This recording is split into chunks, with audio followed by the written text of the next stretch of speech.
All right, so welcome everyone. I'd like to thank you guys for coming to our fourth social justice forum that we have been putting here at Bristol Community College. I want to thank you for, again, the support as this has been an important conversation that we've been really working with over the last year, but really after the George Floyd incident, we decided to pick this up and really get this moving in a direction where we understand that these conversations are important to have. If you have not seen what just happened over this past week with Jacob Blake, you can see another incident that has taken place in Wisconsin. Unfortunately, where he was shot 7 times in the back, and then he's paralyzed as of right now, and they're not sure if he'll be able to walk ever again. And then there was an incident where a 17-year-old man shot into a crowd, killing 2 people. And my heart weighs really heavy just by talking about it. And these are things that triggered me because, growing up, these are things that I've seen and I've been involved with where, I've had guns pulled on me by police officers and things. And just to see the way that the world kind of views things differently. Last night I was up late and looking through all of the comments through different media sites and news sites, and it's just such a big, there's a lot of misunderstanding and a lot of people really trying to defend one side versus the other versus really sitting that back and thinking about who we are as people and human and how we can come together. And so when creating these forums, this was the thought process behind it, is how we can kind of create this intersectionality, come together as men, women, and people of this world to really, come in solidarity and peace and create change. And regardless of where you stand on the political stratosphere or the religion or whatever religion you believe or whatever race you are, that we have an understanding that you can come to these type of forums and really learn and take your positions and set that aside and really listen to what other people have to say to kind of really create change and influence change in your own circles. And that's what these forums are for. So if you have, next slide, please, Melissa. If you have been part of this in the past, you have seen that we've already done several of these. The first one was on June 4th, where we had a conversation about George Floyd and the George Floyd tragedy. And then that was a powerful conversation where we had a schedule for an hour and a half, and it was about almost 4 hours of people venting and talking about their life experiences. Followed that up with a race and police, criminal justice and race, and that happened on July 2nd, which was extremely powerful, as well as we had many police officers, chief of police from around their region join us, and also mental health clinicians be part of this conversation and to really create change and how we can partner with these different various public servant entities in our communities. And then on on July 30th, we had a race and educational and equity, where we had many of our fabulous teachers from around Bristol County and beyond, and special guest Kevin Gannon from the 13th Amendment, 13th documentary, was part of this conversation, where we talked anywhere from early intervention to special education to vocational education, higher ed, high school ed, and we kind of really spoke about how we can create change to really benefit our students and benefit our spaces. And today I am proud to have this particular forum, which is today we're talking about race and women's rights, and we have a fabulous show presentation with several of our local women who are game changers in our communities. And today our moderator will be Eva Britto, who is the director of our Women's Center here at Bristol Community College. Today I will actually take a step back and not, as we're kind of going through this, and I promise that we want many people in our community to be involved. That means I have opportunity to step back and really learn myself and hear from the professionals and not pretend that I know it all, because I definitely don't. And as we all are learning, I'm learning as well. And our panelists today will be Dr. Cheryl Butts, who's Human Resources Director at Taunton Schools, Justina Perry, who is a doctor of physical therapy specializing in women's health in the South Coast Health And also we'll have Robin Worthington, who's a professor, associate professor here of history and civic learning faculty fellow at Bristol Community College. We have Maria Rosario, who's the executive director of North Star Learning Centers. We have Yolanda Dennis, who's the chief diversity officer at Massasoit Community College. And we have Freddie Kay, founder and president of the Suffrage 100 MA, to be our panelist today. So that I am extremely, extremely excited by this, about our group and our panelists today. And I hope that you enjoy this that we have. Now, I want to go over a couple of ground rules just for this. Understand that today is a safe space, and us having a safe space means that, you know, what happens in here, it's a safe space, meaning that there shouldn't be no judgment. We should be able to kind of have a conversation, go back and forth, and be able to have, you know, professional conversation back and forth, even if you disagree with anything that was said. Understand that today's forum is recorded. So if you don't want to be recorded, you can, you know, take off your camera, and that's absolutely fine, but it will be recorded. It will be distributed out to everyone once we get it captioned. So just want everyone to be aware of that. Once we get a caption from an outside source, then we will send it in our next newsletter that when it's available. Also, the first hour or so, or the first, 45 minutes will be just dedicated to the panelists.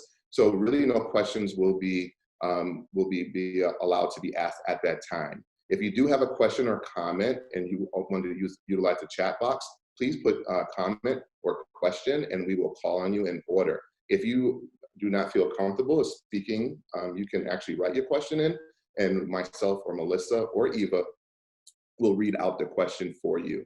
If it's something that's private and you kind of don't feel comfortable for everyone to know, you can send it privately to myself or to Eva, and then we will ask the question out, and then hopefully one of the panelists will be able to chime in and answer the question that you have. So other than that, I'm excited to get going. I would like to introduce to you guys Eva Britto, who is our Women's Center, director of our Women's Center here. And Eva is a licensed social worker and educator. She is the director of Bristol Community College Women's Center and adjunct faculty for the college as well. Eva holds a Master's of Science degree from the University of Massachusetts, Boston, and a certificate of advanced graduate studies in expressive arts from Salve Regina University as part of their holistic counseling program. Eva is also a visual and performing artist, great poet, by the way. Trust me, if you haven't had any time, please go check out some of her stuff.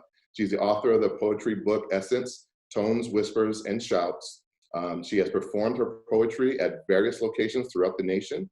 Eva was a 2018 Artist in Residence placement for New Bedford Whaling National Parks. Through her artistic outlets, she is committed in working towards social justice, unity, and healing. So I'd like to introduce my good friend Eva, and thank you, and you won't hear from me for a long time. Good afternoon, everyone. As Rob said, my name is Eva Britto, and I'm very excited to be here today to be your moderator for our lovely panel. Well, we're gonna start off with a presentation. I just wanna make sure, Melissa, if you've made me a co-host. Yeah, you should be all set. Let me know if not. All right, I'm just gonna pull this up so we can be all looking at the same thing. Is everyone seeing what I'm seeing? The Women's Center picture? Yes, awesome. So as I said, very excited to share with you today and get into a very important topic on the topic of race and women's rights. And here at the Women's Center, that's a big part of our conversation. Actually, I started off with this picture here because this was an event we had a year ago by Vote Run Lead. Vote Run Lead is a national organization, if you're not familiar with it, and its mission is to train barrier-breaking women to unleash their political power, run for office, and transform American democracy. And they have a goal of having 1 million women run or be in office in 2020. So they're training lots of women across the country, and we had that here at a college, so that was a picture that we had there. Okay, the Women's Center is here on the Fall River campus of our community. And here's a picture of the Women's Center as well as our mission statement. And we are committed, as you know, towards gender equity, and we have and provide many resources and programs towards looking at the inequities that exist, the oppression that exists for women, and how do we create a better world in this complexity. As we know, we all, as women, we are the creator of life, and everyone here that is on this call is here because of a woman. So understanding that, we would think that we would have a history of always valuing women and really honoring what they are and how they contribute to our world. And here I have an example of what science says to be one of the first women in Africa. But history does not say that. We have had a history of a lot of women's rights being neglected and not even acknowledged. So we're going to go into that for our conversation today.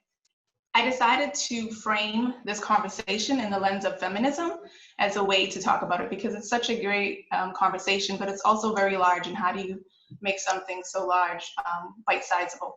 So we're going to start off with the definition of feminism. Feminism is a range of social movements, political movements, ideologies that aim to define, establish, and achieve the political, economic, personal, and social equality of sexes. Because sometimes feminism has a bad name and people think it's just about male bashing and so forth, but it's really not. So we wanted to just put that out there to begin the conversation. And then feminism can be broken into different waves. The first wave, which will be a large part of our conversation, considering this is a very important year with the election, is regarding women's right to vote.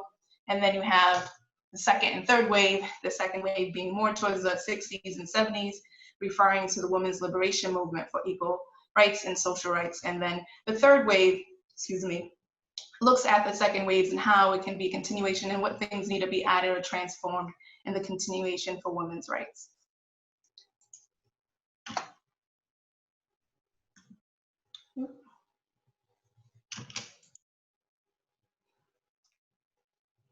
As we look at the timeline here, we start in the 1800s, and I am going to do a broad stroke. There's a lot of important information that has happened from the 1800s to present. It would be unrealistic to really talk about every single thing, but I'm going to highlight some things that I think are worth noting, and I'm sure the panelists will go into some of these as well. To note that in 1777, most states prohibited women's right to vote, and actually have an early activist, a woman of color, African-American slave, Elizabeth Freeman, also known as Monbet. She was the first enslaved woman to actually sue the state and win in the ruling that slavery was unconstitutional. So she does win that. Another important note is in 1848 at Seneca Falls, over 300 women and men signed the Declaration of Sentiments, and this was a part of the conversation to beginning to say women needed to have a right to vote. But women of color were mostly excluded from that presentation. 2 years later, actually here in Massachusetts, the first National Women's Rights Convention was held in Worcester, Mass, organized by Lucy Stone, Abby Kelly Foster, and Sojourner Truth. And that was also a very important point in our movement. Moving on to 1969, the National Women's Suffrage Association was formed that continues to make a lot of work with Susan B. Anthony and Elizabeth Stanton. Another important point is the 15th Amendment prohibits states from denying the right to vote based on race, color, and previous conditions, but women are still not allowed to vote as part of that. And Jim Crow's law come in play to really prohibit folks of color from getting the right to vote.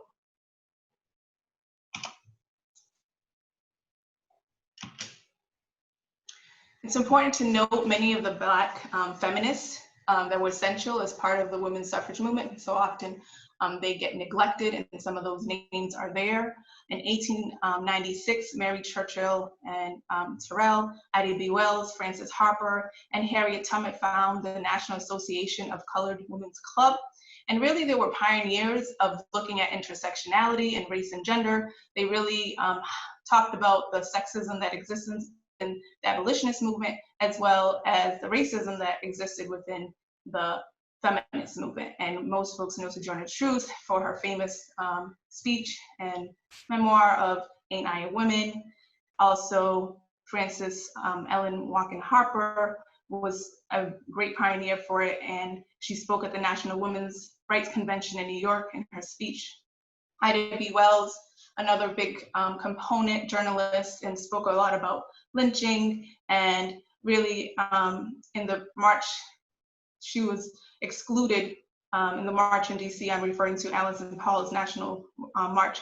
She was not welcome, but she did end up going and walked and and went to the front. But many of the women were not welcomed and actually had to walk on the back of this march, and that we'll go into. So there's, I'll go on and on, but many of Harriet Tubman, we know Harriet Tubman before the Underground Railroad, but she also founded the National Association of Colored Women to fight against racism. And Mary Churchill was one of the first American women to earn a college degree. And she's really known for having the quote, "lifting as we climb," and that was part of the group's motto that she spoke. So these women were really instrumental in making sure all voices were being heard and not just some voices within the movement.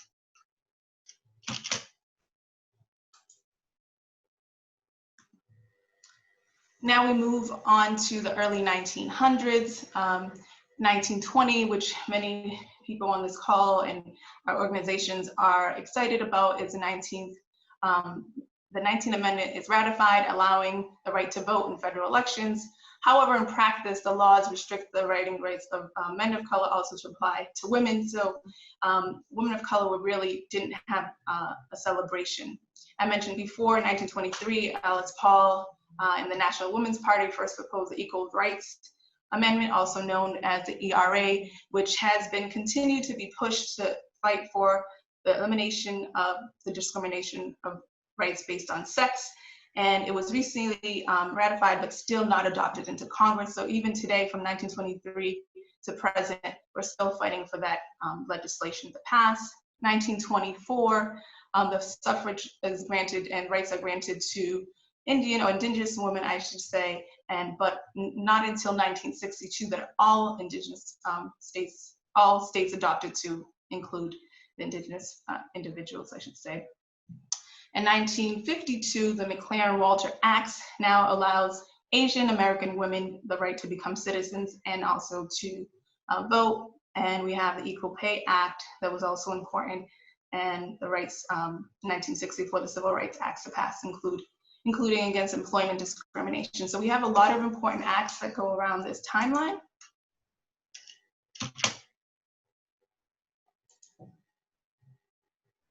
And again, I want to highlight the point of the 19th Amendment, that it's clearly a great achievement for women that white women were allowed to vote, but it was not inclusive of all women, and that there was literacy tests, poll tax that were really enforced to prohibit women of color, especially in the South, from being able to vote. So women of color did not get the right to vote initially with the 19th Amendment, and many folks believe that it were all women that had that right to vote. And we continue on with the second wave of feminism. Now women have more rights in terms of workplace and education, being able to wear what they want and have more control of their bodies, but still very limited in many ways. A big act was the 1965 Act that actually allowed the women of color to vote. The Supreme Court ends sex discrimination in hiring, which was also a big case. Shirley Chisholm runs for office. Congress passes the Equal Opportunity Acts, as well as the Title IX passes, which has been really influential in helping women, not only in college campuses, but in all sectors, and we'll go into that as well. And we have the Roe versus Wade case that really allows women to have more control of their body and regarding sexuality and pregnancy. So in many important cases, as well as what Rob referred to yesterday, August 26th, Women's Equity Day is designated by Congress in 1973. So we're making progress in many ways.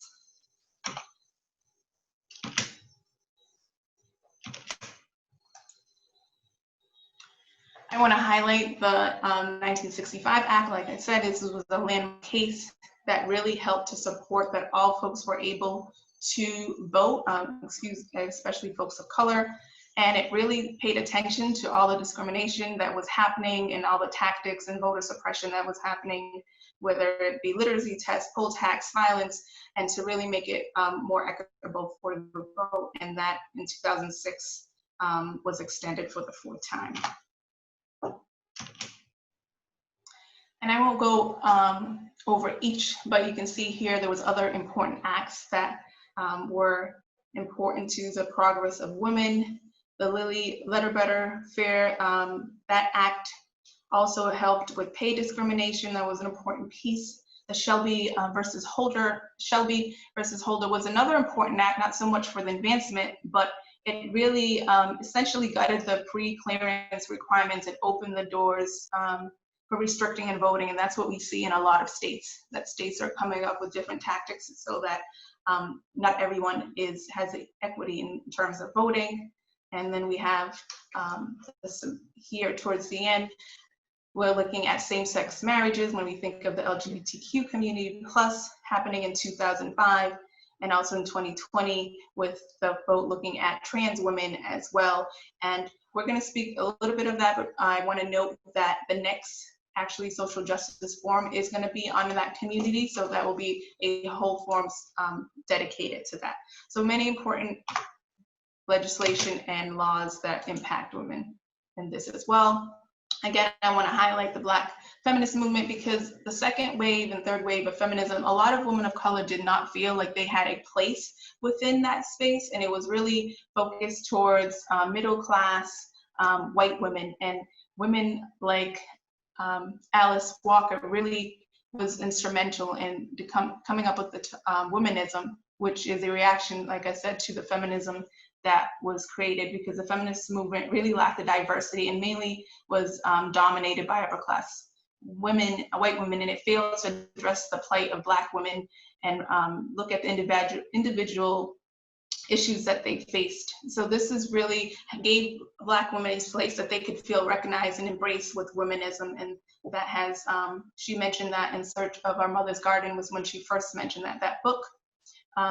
Kimberly Crenshaw, if you think about intersectionality, has been, as I mentioned with the earlier feminists, with Sojourner Truth, and them looking at intersectionality from the beginning, but Kimberly Crenshaw is really the one that coined the term, looking how gender intersects for all parts of society, race, class, patriarchy, culture, sexuality. So we can't speak about gender without speaking about these other issues that impact women. So she's coined for that in 1989. And then Bell Hooks really continues the conversation with feminism for everyone, looking at feminism to not just be about male bashing, but looking at an inclusive view of feminism. And if you haven't read it, I highly recommend Feminism for Everyone as someone to get a bigger perspective on this view. I also want to highlight 2018 being a very historic year. As you know, many women, and I named some of them, that were included into political office, into government that weren't before, and it was a threshold year in politics. But I also want to highlight that women only represent 24% of Congress and 28% in state legislature, and women of color represent 9%. I believe that actually that's changed from this was up to 38%, but the numbers sound great, but in actuality, we are still a very small proportion of the political voice. If we think in Massachusetts, we've only had 210 women legislators compared to 20,000 men. So the work is changing and we are getting more of a voice, but there's more to be done, as I mentioned. And as I mentioned before, this is a very large topic. I tried to really just focus on the voting rights and highlight other areas, but women's rights are still being negotiated, and we're gonna go into that, into the panel in the workplace and education, criminal justice, parenting, violence, media, reproductive rights, health. As we know, it's a very dynamic world and it's changing, but we need to continue the fight as women. So I wanted to end with highlight some of the women that have really been feminists and continue to do the work, and you'll recognize many of the faces and names there. And with the quote, if you want to go fast, go alone. If you want to go far, go with others. And that's really been important, women uniting and fighting this fight together. And we're going to share and hear from a lot of powerful women today as part of our panel. So we'll move, actually, before we go into a panel, we're also going to share a video. And this video, I'm very proud to say I was part of this video because it really speaks to the 100th anniversary of women's rights and all the barriers, difficulties women have faced to get the right to vote. So this video, I'm going to actually pass, give me 1 second, I'm going to change the host to Melissa, and she will pull up the video. And this video was actually filmed locally in New Bedford, Mass, as well in New York at the Harriet Tubman Museum, and it has different local artists, as well as it was done by one of Bristol's adjunct faculty, Ben Gilbar. So hopefully you'll like the video and we'll come back to our conversation.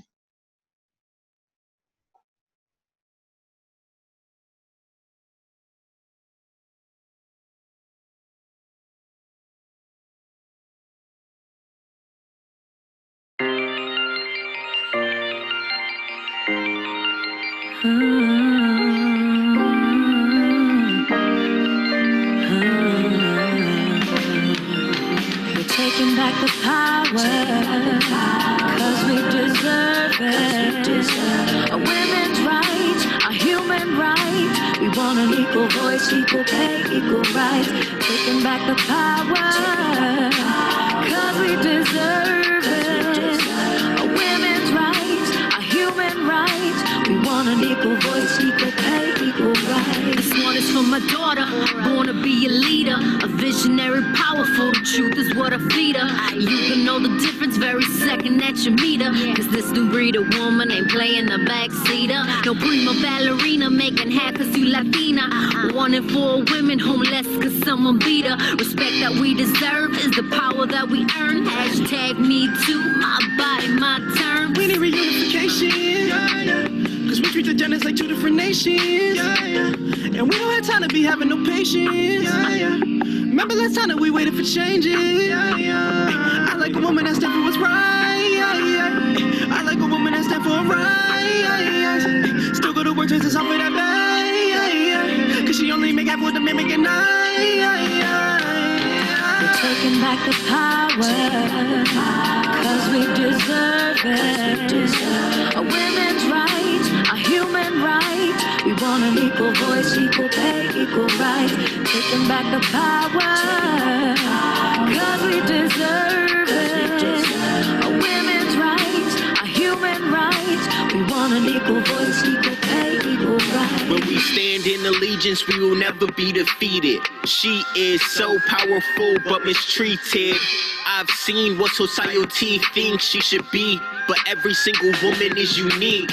You are different, you are gifted, stronger than you know, they can never take your soul. Broken, beaten, torn to pieces, stronger than you know, they can never take your soul. We've been chastised and laughed at, but women always bounce back. Limit my abilities, I'm swerving way past that. Hold up, they ain't grasp that, we can never backtrack. Women run the world and that's a fact, Snap will cap that. Wanna make a change, oh that's funny, me too. They objectifying women and they thinking it's cool. Wanna talk about equality, I'm joining in too. I'm Dakota, I guess you could call me Mrs. Me Too. We're taking back the power, cause we deserve it. A women's rights, a human right. We want an equal voice, equal pay, equal rights. Taking back the power, cause we deserve it. A women's rights, a human right. We want an equal voice, equal pay, equal rights. Powerful beyond belief, I breathe soul into life. Not despite of, because I am women. I am the revolution, ancestral calling, Sojourner's truth. Susan B. Anthony and Ida B. Wells paved the way so that Ava DuVernay could create today. Blinded by divinity, our powers go on to infinity. United pillars of liberty. We're taking back the power, cause we deserve it. A women's rights, a human right. We want an equal voice, equal pay, equal rights.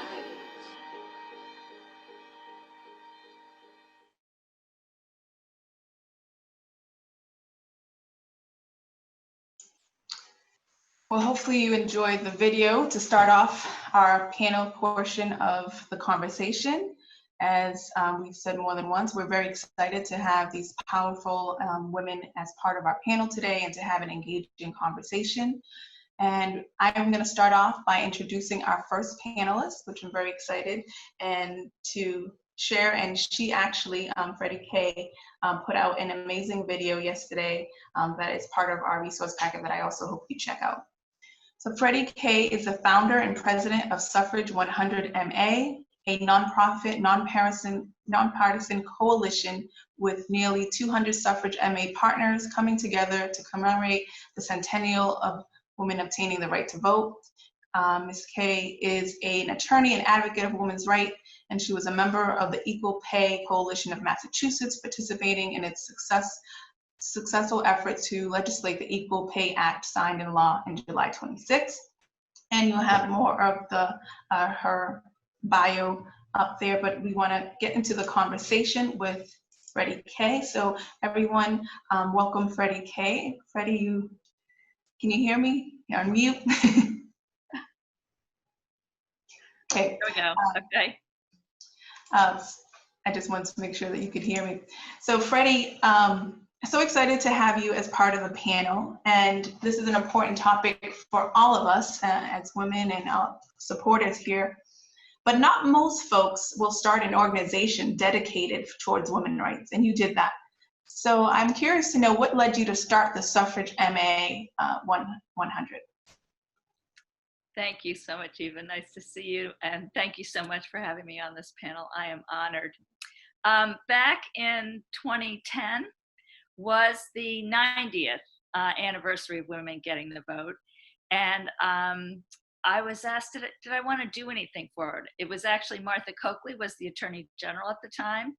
And when she asked me, I just exclaimed and said, yes, I would love to do something. I knew what I wanted to do, which was frankly to show the movie Iron Jawed Angels with Hilary Swank and Angelica Houston. I don't know how many are familiar with that, but I do highly recommend it.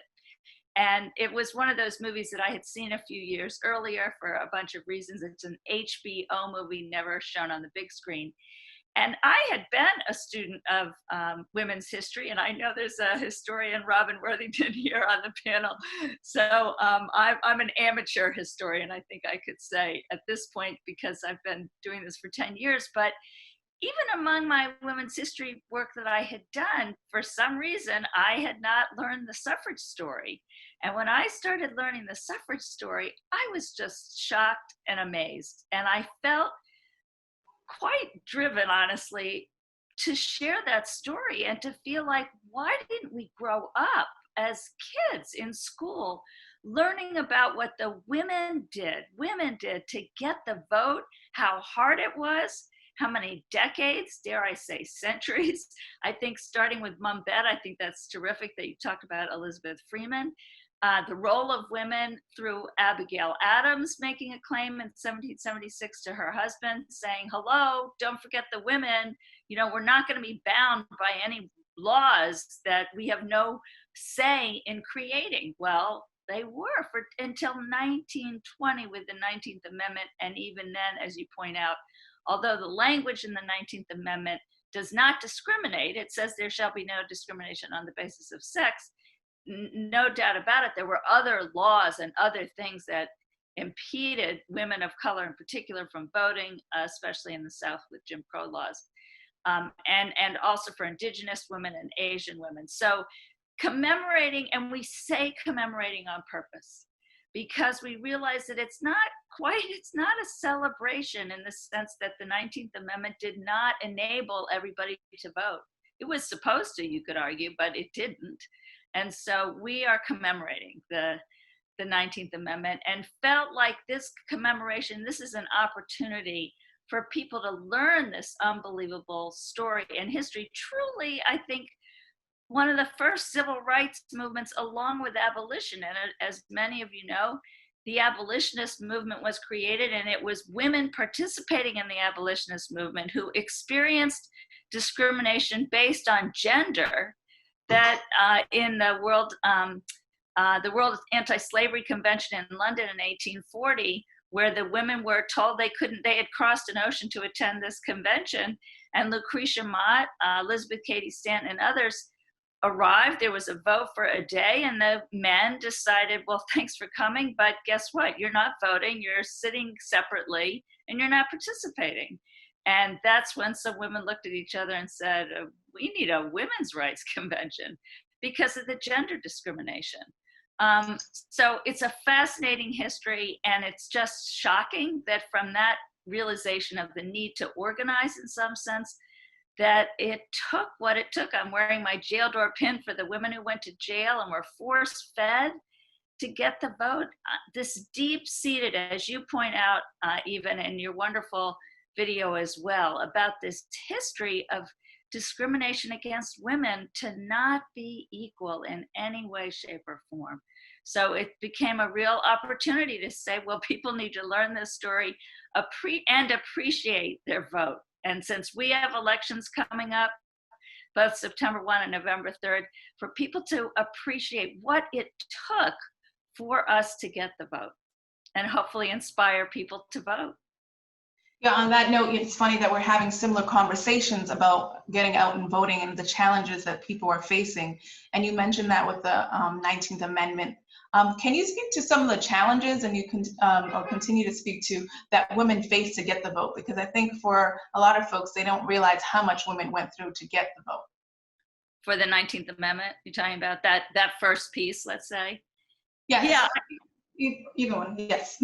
I think part of that goes to, and it's a lot of what again we didn't grow up knowing, was that, for instance, back in the early 1800s, and it carried through to the early 1900s, women were not to speak in public. They were not to speak in front of a quote unquote mixed audience, which was considered promiscuous. They didn't have a voice. And when they tried to speak, which they did frequently, including Abby Kelly Foster from Worcester, who joined the abolitionist movement with William Lloyd Garrison and Frederick Douglass, and they would travel to communities to speak. There were instances where they would arrive at a church, I think in some situations, where when they determined that a woman was in the group who was going to speak, they turned them away. You may not come here. Women are not to speak in public in front of a group of people. And if they did speak, often they would have rotten fruit and eggs and things thrown at them. So this notion that the separation of the spheres, that women were viewed as literally to be home with children, getting married, having children. And if you were a single, and when you were home and taking care of the children, when you got married, you lost your rights. I mean, to property, your jewelry wasn't owned by, if you had any, but whatever you might own, it might be one precious something. And frankly, it was Elizabeth Cady Stanton who grew up knowing that. She had one piece of jewelry from her father and was taunted by the boys who let her know, when you get married, your husband will own your necklace and he can sell it. He can sell it up. He could sell it for tobacco and smoke it up. And it enraged her. This notion that you didn't own anything. And usually there was not divorce, it wasn't very common, but if people were divorced, the fathers got the children automatically. The children were assumed to belong to the fathers. So women did not have any rights, much less the right to vote. And of course, if you didn't get married and you retained your rights such as they were, the places where you could work were minimal. You were not allowed. Education was blocked to you. Working was blocked to you. All these different areas, they were extremely limited. And by the way, back to if you got married, if you worked, whether it was in a factory or low wage, whatever it was, your husband had the rights to your money. You did not. So it's in that context of what women had to battle to get the right to vote. And fascinating, 1848 with the first Women's Rights Convention in Seneca Falls, which Frederick Douglass played a major role helping Elizabeth Cady Stanton convince this crowd that women should have the right to vote. Of all of the items in the Declaration of Sentiments, the one for the right to vote was the only one that did not pass unanimously. Everything else passed unanimously. He helped get it passed. because he said women have to have determination, have to have a role in the laws that they are governed by. But people were concerned it was asking for too much, that instead it should just be, let's just get property rights straightened out and some other basic things. So it's in that context, it was overcoming massive, deep-rooted social and political and legal discrimination against women to be able to get the right to vote. And it helps us understand why it just took so long. Thank you for sharing that piece of it and for doing your work with the suffrage. So we're going to move on to our next panelist, Yolanda Dennis. I'm going to share briefly a part of her bio as I did, and then we'll go into the conversation. Yolanda Dennis is the Chief Diversity Officer at Massasoit Community College.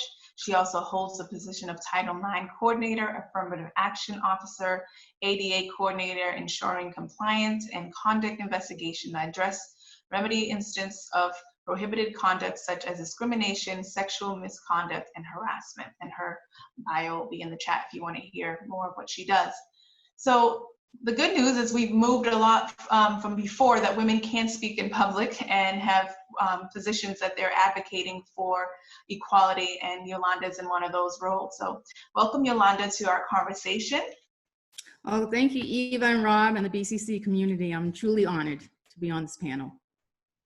I want to just share briefly a little bit, how did you get into this role? Because I think that's a very important role for folks to know about. Actually, you know, it's almost as if you kind of stumble into this role.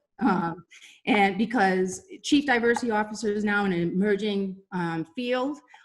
Actually, I worked at UMass Dartmouth for 25 years. I held different positions there and received both my degrees there. And one of my last jobs was actually in the Office of Diversity and Inclusion. I was a diversity and inclusion specialist, where I did investigations and also produce affirmative action reports. So it's one of those, it's a profession that you have to stumble across. And, you know, unfortunately you can't go to school for it. Now there's certifications, but I was lucky enough to be involved in a compliance office. And, you know, when I left there, I saw a great opportunity at Massasoit Community College as the executive director of institutional diversity. And I've been there for 6 years now, and it's just all about experience and doing the job. And what's going on, you know, nationally is just, you're still, how you're doing this job is how, you know, what's going on and what you can do to make it a more inclusive environment at the college level. Well, we're very happy for those positions because they clearly need it. I mentioned in my presentation Title IX, and which is a very important law, and I just glazed over it. Recently, there were many changes to Title IX, and with your expertise from your role, can you share with the audience what Title IX is and the recent changes and how they impact women? Okay, sure. Title IX of the Education Amendments of 1972, like you covered earlier, bans discrimination on the basis of sex in educational settings. Over the years, courts have ruled that sexual harassment and assault are forms of gender discrimination prohibited by Title IX. Under Title IX, schools are legally required to respond and remedy hostile educational environments. In 2011, the Obama administration released what is now known as the Dear Colleague Letter, which outlined how colleges and universities would enforce and comply with Title IX. Under the Trump administration, about 2 weeks ago now, the Department of Education released new Title IX regs that went into effect on August 14th. So there's been a lot of changes in the new regs, and, you know, statewide, all of the community colleges and universities, I mean, just trying to get these regs in place right now during the pandemic has been difficult, especially when you have a specific date that you have to have it implemented. But just to highlight some of the changes that now both the respondent and the complainant are required to have like live hearings, which they could be direct cross-examined for both parties, like I said. Also, schools can use the preponderance of evidence standard, which is more likely than not, or clear and convincing. I'm happy to say that as far as the community college, the state level, we're staying with preponderance of evidence. Also, we are held responsible to investigate incidents that are only like school related, on school property or school sponsored events. Also, too, we are not obligated to investigate any assaults that happen outside of US. That's one of the changes. Before we could, now we don't. The biggest change, though, lastly, is narrow the definition of sexual harassment. That is unwelcome conduct that is so severe, pervasive, and objectively offensive that it denies a person access to school's education program or activity. So again, you have to reach these elements now to be a Title IX formal complaint to launch that. So those are some of the changes. I believe that as far as these changes, how it's going to silence our women is who wants to be cross-examined at the hearings. So I think it's really hard. My experience when I talk to complainants or victims, that it's hard for them to tell the story 2 or 3 times, and all you're doing is re-victimizing and re-traumatizing again, because you're saying, you're repeating what happened. And I also feel as though, women coming from, women of color coming from different communities, it's hard for us to speak about assaults or harassments. So I think on that level too, it's going to be hard. But again, what's good about the changes as far as even if it doesn't rise to the level of the Title IX, the formal complaint, that the regulations do require that we dismiss matters that do not meet the definition, but do allow schools to address the allegations under other misconduct policies within the institutions themselves, including the Student Code of Conduct. So we will have other ways to investigate sexual misconduct. It's not as if it doesn't fall under a certain definition, there's other ways that we can also investigate. So I definitely feel as though it will silence women, silence victims, right? Because males can be victims also. But we just have to encourage women to still come forward. It's tough, and again, I think it's making them re-traumatizing again, telling the story, and that's always the difficult part. So. Yeah, thank you for sharing that. As you exemplified, there's still many barriers with this new change. And I want to just say, with the Women's Center being a space on campus that women can come and we can always help and advocate. And we're one of the few community colleges with a Women's Center, but I know Massasoit also has a Women's Center there too. So we're fortunate to have that. I just think that also colleges and universities, what's been great on my campus, I just feel as though, I have to knock on wood, we don't get many cases a year, but I think it's truly because of education. We cover Title IX at orientation, at different events. I bring in speakers that talk about sexual assault, domestic violence. We have posters in every bathroom on campus. So I pretty much make sure that it's in everybody's face, faculty, staff, and students. So I think education helps, and to just inform students of what protections that they have and the reporting mechanisms that they have on campus that they can, if unfortunately if they become a victim, that they know where to go. And definitely our Women's Center has been pivotal in that, providing support. Yeah, totally agree. And our counterpart on our end, Gia, also does an excellent job with Title IX.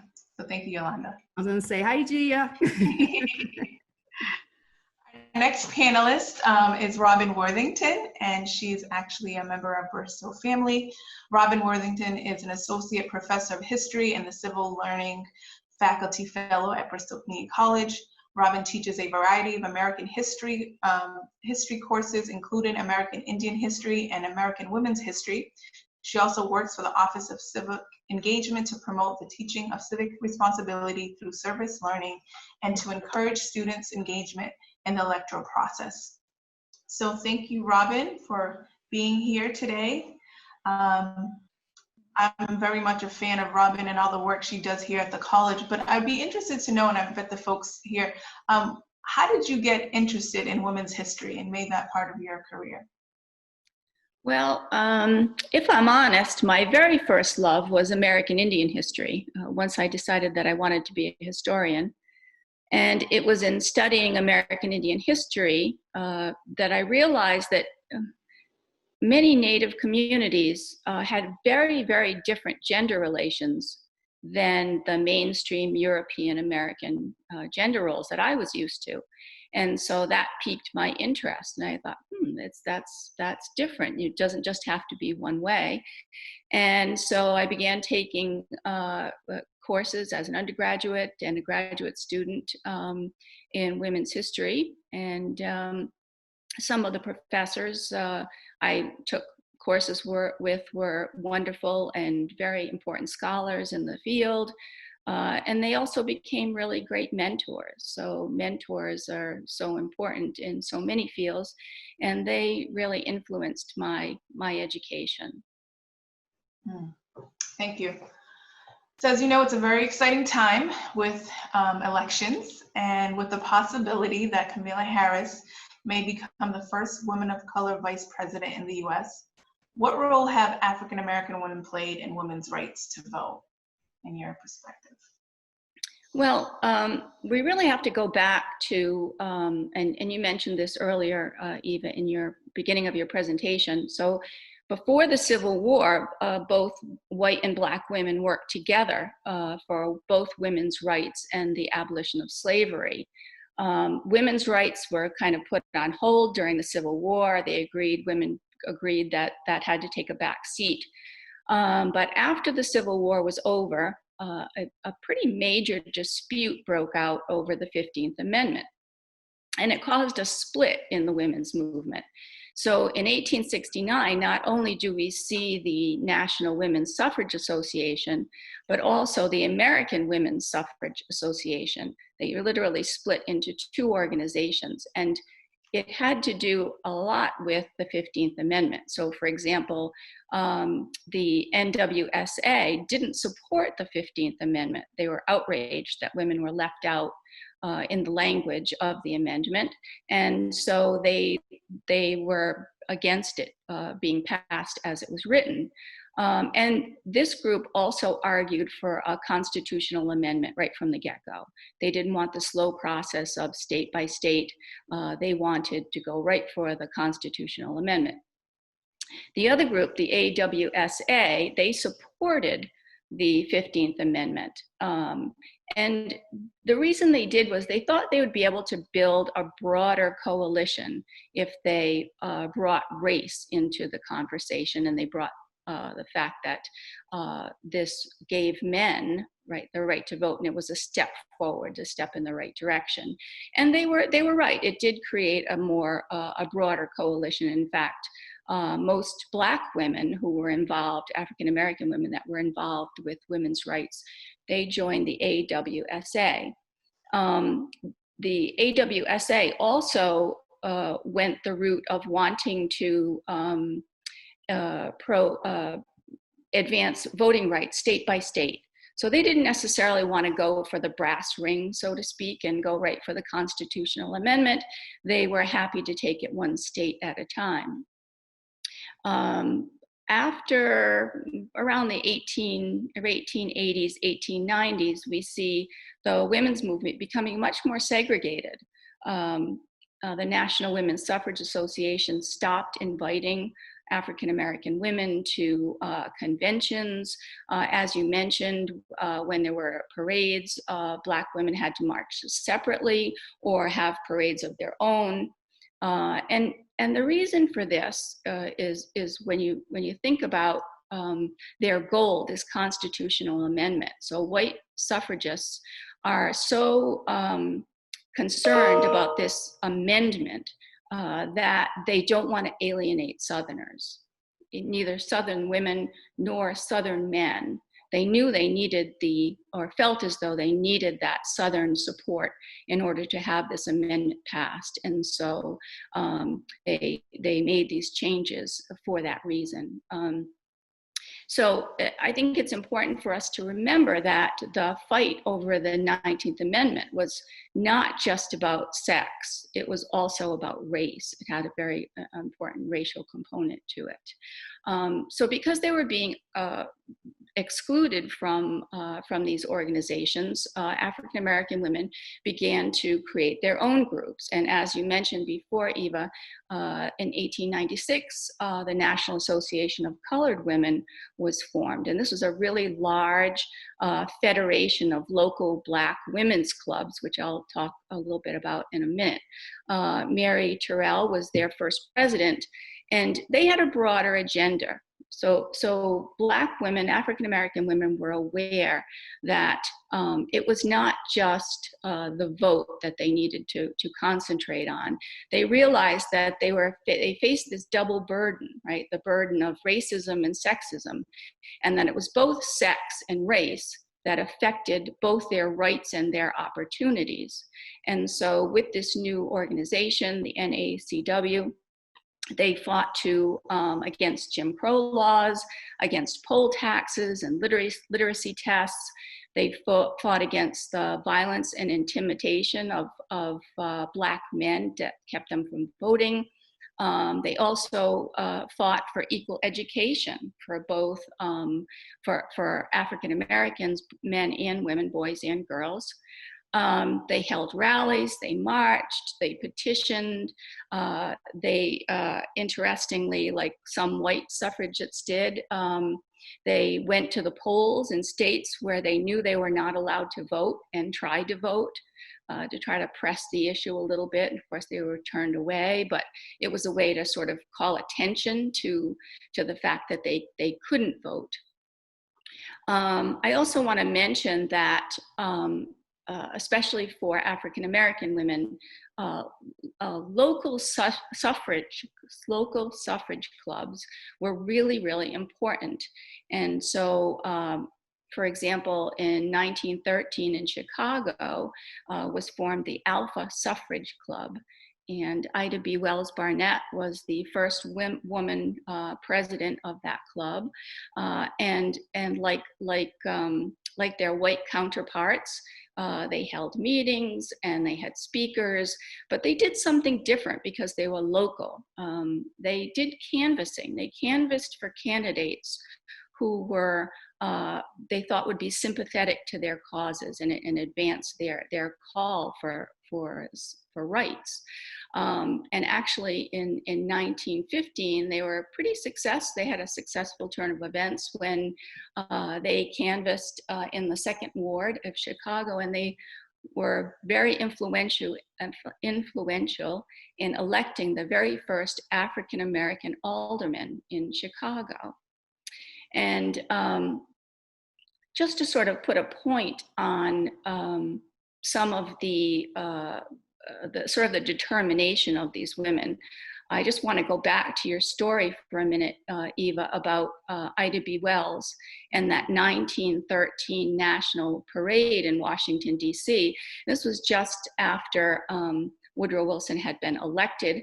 And this was a huge, gigantic parade that was going to happen in Washington, D.C. And as you said, when Black women, African-American women arrived in Washington, they were told that they had to walk in the back of the parade, that they were not allowed to walk with their groups, their state groups. And because she was such a little spitfire, Ida Wells Barnett, she refused to do it. And she went snuck up along the parade route, and as her delegation from Chicago, her all-white delegation from Chicago passed, she just snuck herself right in between two white women and marched along with them. And she said that she did it because she knew that it was the just thing to do. And I think she's just an amazing woman, and she's one of my heroes. Couldn't agree more. Thank you for sharing that, Robin. So we're gonna move to our next panelist, Justina Perry. So we're a different perspective coming from the health field. Justina Perry is a doctor of physical therapy specializing in women's health at South Coast Health. Justina is dedicated to the treatment of pelvic pain, paralysis, sexual dysfunction, pregnancy, postpartum conditions, bowel and bladder dysfunction, And she also is the founder of Buy Black and Be, which is an online platform dedicated to highlighting, discovering, and promoting Black-owned businesses in the South Coast of Massachusetts. So welcome, Justina, to the conversation. How are you doing today? I'm doing so well. Thank you for having me. I loved your video, Eva. I'm glad you liked it. So you bring a different perspective coming in from the medical field, and I recently saw a statistic that only 2% of female doctors are African American doctors. So I want to share briefly about how is it your experience as being a woman of color in that field?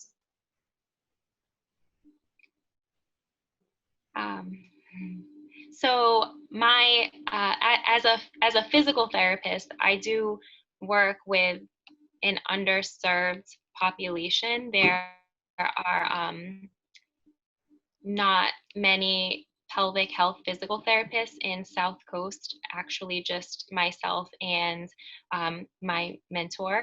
So working in an underserved area, devoted just to treating and seeing women, and working for the health system where we do see, we accept all insurances. So there's lots of diversity within the patient population that I treat.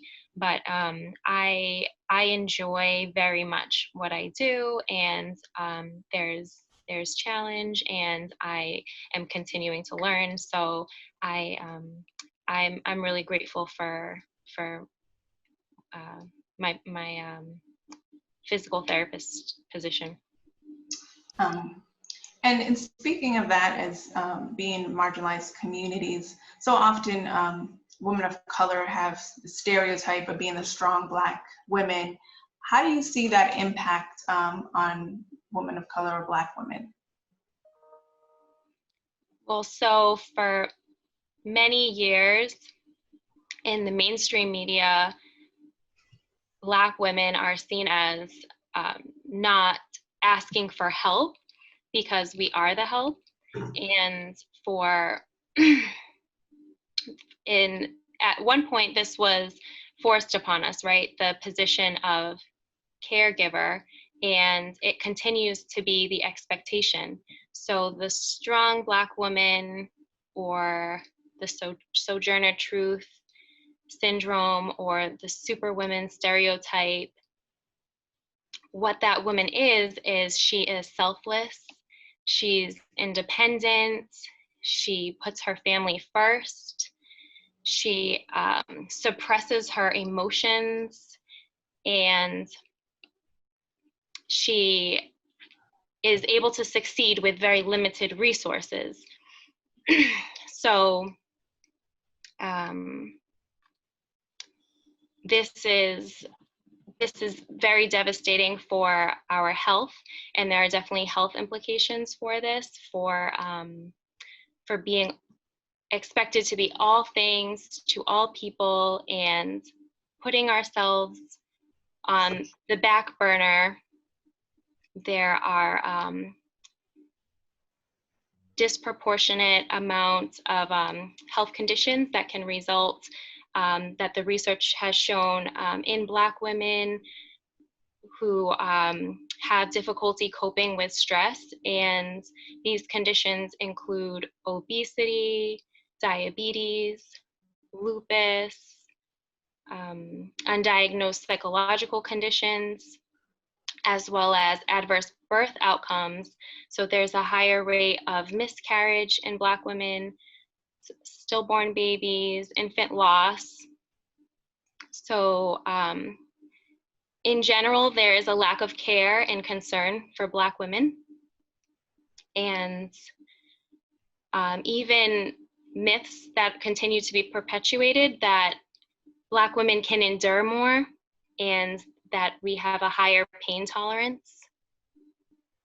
So as much as there is pride and there's honor in being a strong Black woman, and there's positivity in persevering despite discrimination and persevering despite our history, it's okay to need help and it's okay to ask for help.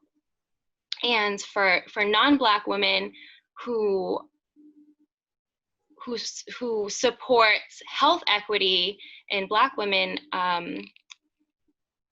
they can use their power, their position, their privilege to support Black women in their circles and encourage other Black women in their life to take time for self-care. So true. Well, thank you, Justina. You're welcome. We're gonna move on with our panel, and Dr. Cheryl Butts is our next panelist. And her bio, as a diversity, equity, and inclusion practitioner, Dr. Cheryl Butts has over 20 years of experience in the human resources field. She has worked both in the private and public sector, locally and international, helping leaders succeed in their careers, navigating change and building diverse teams, leading to healthy and effective organizations. Dr. Butts has worked in public education for the last 10 years and currently works as a human resource director in K-12 district in Southeastern Mass. So welcome, Dr. Cheryl Butts. How are you? Thanks for having me. It's an honor to be here with all these wonderful ladies and gents. Yes. Yeah, glad to be here with the conversation. And so you bring your different perspective from HR and so forth. So do you, I wanted to share, I won't share a statistic, but just currently a lot of girls of color are being suspended and expelled at higher rates than their peers. Can you speak to that, and what do you think that that is, and how we can change that? Because there's a lot of alarming statistics regarding that. Yes, Eva, there is, and it's a very hot topic. And the discipline problem that begins in a classroom oftentimes end up in the prison. So it is something that we need to address and look at. And one of the things that I think we need to look at, or what has contributed to this, is the zero tolerance policies that have been in place probably since the 90s, and that's been implemented throughout the public schools in the country. The issue is that they have, in fact, adversely affected the most vulnerable and economically disadvantaged students of color. So it's a problem. Not all crimes are created equal, and I think we need to, or schools need to look at that. That's one thing that I think that's contributed to the higher suspension and expulsion rate around girls of color, students of color in general. I also think the police presence with the SROs that we now have in schools can oftentimes encourage teachers to instead refer misdemeanor classroom behavior issues to these SROs, and that leads to the criminal justice system and hence the school to prison pipeline. So something for us to think about. I also think that there's a perception that students of colors and girls of color who attend these schools, especially in urban districts, they tend to have stricter and harsher discipline policies. And simply because they think it's necessary to maintain some kind of order and safety within the schools. And that's not necessarily the case. It might have adverse effects. It's actually doing just the opposite. So that's something that I think is also worthy of looking into. And also the girls, well, I think what we have is a cultural and behavioral issue. The girls themselves, from what I've seen, and I have an internship program here at the high school, they actually are suspended for behaviors that sometimes challenge the views of their teachers or classmates, and in doing that, they're seen as being assertive and disrespectful, and oftentimes that leads to disciplinary problems. So they're often misunderstood, is what I'm saying. And I know this for a fact because working with youth, they've been able to share with me. And I think one of the things that they needed, and which try sort of mentorship. We have a mentorship here that we have in place. We call it a diverse leadership internship program. And we encourage diverse students from all backgrounds to participate. And what we realize is that kids that are struggling or having some sort of a behavioral issue or any kind of facing challenges and so forth, they really want to be understood, and they really want to, believe it or not, they want someone that looks like them to help them through. They don't know how to react, how to behave. I had one student tell me that she was told by one of her white teachers that she should try to smile more and watch her body language so that she would not appear to look like that angry Black girl. So they have those stereotypes that they have to overcome. And it's hard. It's hard for a high schooler, even for a freshman in college, to have to handle such stereotypes and deal with these difficulties. And so to answer the second part of your question, how can we create change in this area? Well, we should start thinking about mentorship and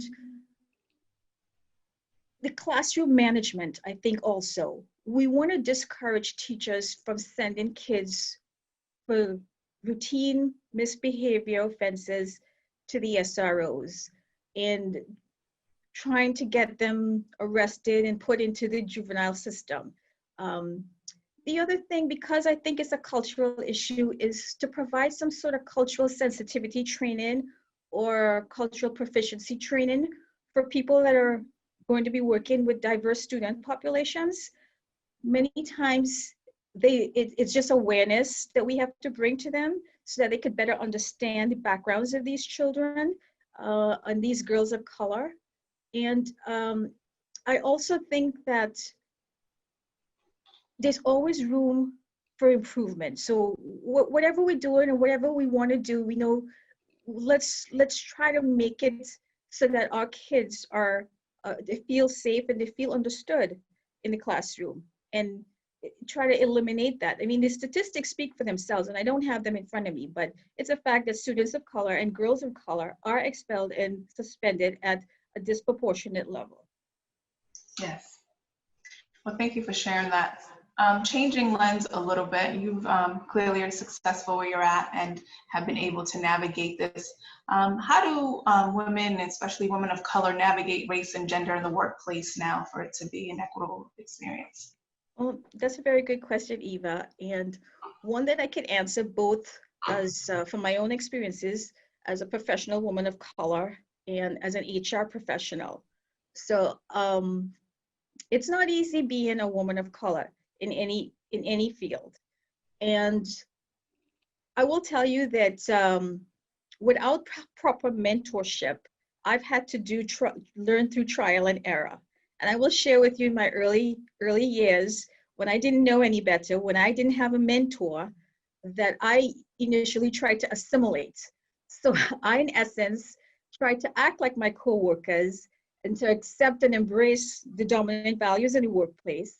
And then when I was alone with friends and family, then I'd be more authentic, be myself. Well, that didn't last very long. That's very difficult. And that was just not the way to go, but hence a mentor, where I see myself trying to help people now so that they don't make the mistakes that I make. Something else that's difficult is we have this double jeopardy now. We're talking about race and gender. And Eva, your presentation, you went over a little bit about intersectionality. So we're touching on intersectionality here. And we all have an overlap of various social identities. And these two identities come into play in the work, and it makes it very difficult for any woman, for that matter, in the workplace, because women in general have been marginalized in the past, but to be a woman of color adds that double jeopardy. And I think what we have to do, all of us, we have to actually check our own privileges, both colored and white folks, and look beyond the skin color. Look at your class, middle class, college educated, able-bodied, whatever it is that your privilege is, and try to use your privilege to bring awareness to diversity, equity, and inclusion, and embrace these women of color whom you may have different, obviously you have different backgrounds and you need to better understand them. and to help motivate and retain them, which has been one of my challenges. So what I try to do is I try to provide not just mentorship for students or young workers, but at any age, at any time in your career, mentorship is important.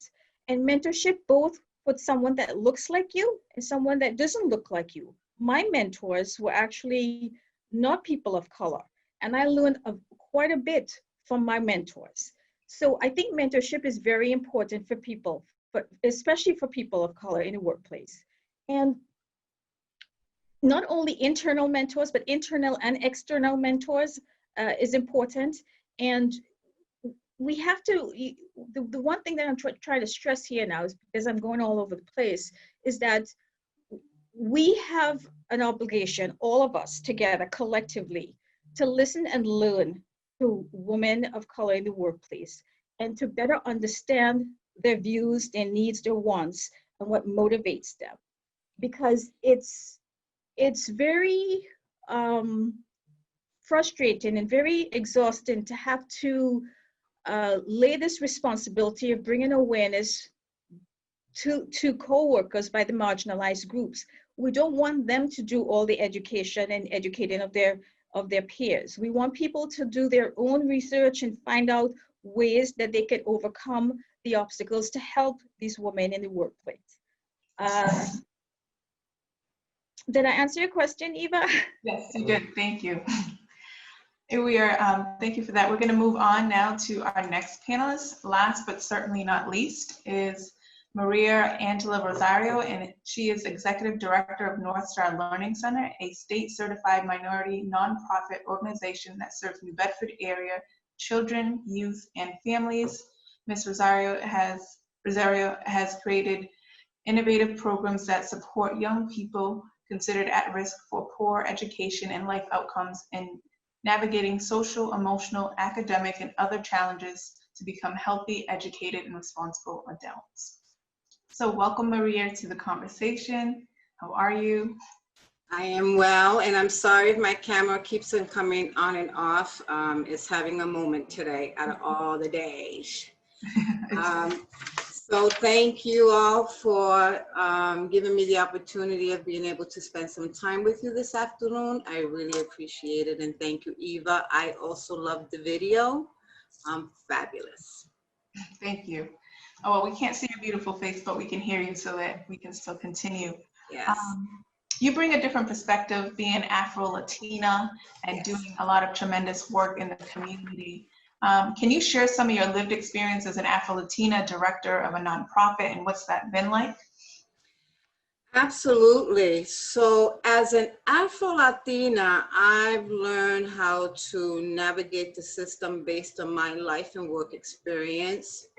So I have an equivalent of what people would call an all boys network of folks that I can tap into for introductions, for advice, for information. But that took a long time to be able to build, because very much to what the previous panelist was talking about, I think as a woman of color, I spent my early years trying to assimilate, trying to belong.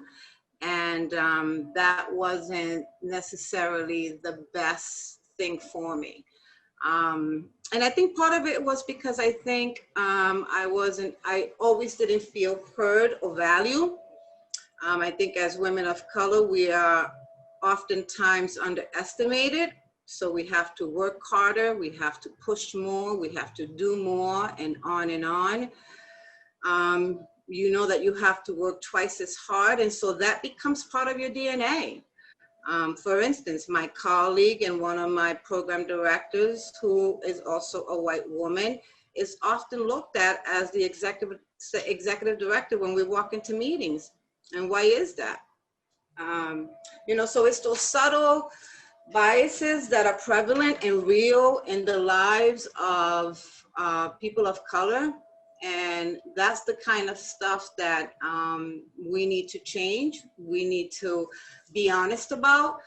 And we're in 2020. It's time for us to be able to start looking at our own biases and being able to check that in a real way. You know, the fact that I walk in with my white colleague and they refer to her as the executive director and she has to turn around and say, no, she's the executive director. What is that about? You know? Absolutely. So true. I'm glad that we can see your face now. So I'm going to pivot a little because you bring a lot of experience in a lot of different areas. If anyone's familiar with North Star, they have mental health counseling, they got girls after school program, they have the Heal Center that looks at supporting end to gun violence, and also a child care center. So you bring a lot of different perspectives. And as many women are mothers, and in this crazy world that we live in, early childhood education is really becoming a big part of the conversation. Always has been, but how do we move forward? So early childhood education is a field mostly made up of women. However, often men are making the policy decisions. Have you been able to navigate that field? So continuing the conversation. So what that's meant for us is that we have to be persistent advocates to ensure that our voice is representative at the table when they are talking about policies, right? Because those policies often affect children and women, and the field of early education and care is comprised of many women of color. And so we have policymakers that are often making decisions that affect us in real ways. And so, for instance, in Massachusetts, early education and care now has a requirement that they want early educators to have a BA, but you still want to pay them minimum wage. And so it's the struggle that we have around if we are going to professionalize the field, and we have, and we're working towards professionalizing the field, and we have to pay them an equitable wage. And so pushing those policymakers to align themselves to what's right, what's just, and what, you know, women who are taking care of children deserve is important. And so we, you know, demand to have a seat at the table, and beyond being dominated by men, it's typically white men making those decisions. And so that's something that as North Star, we continue to talk and push with policymakers to make sure that they have providers at the table, because they often make decisions that affect us adversely. Absolutely. Thank you for sharing that. Thank you. So we've heard from all our panelists. Thank you for all sharing your knowledge and expertise in a variety of different areas and topics, because women's rights is, there's a big piece of intersectionality, as we spoke to before. And we're not talking about everything, but a big chunk of it. So we wanted to also open up the forum to the audience and folks if they have any thoughts, any comments regarding questions. If you do, just put a comment in the comment section, and then we can get to you, or a question, and then we can kind of go in order. If it's something private, please just send it to myself or Eva private if you want us to just read it out to the panelists.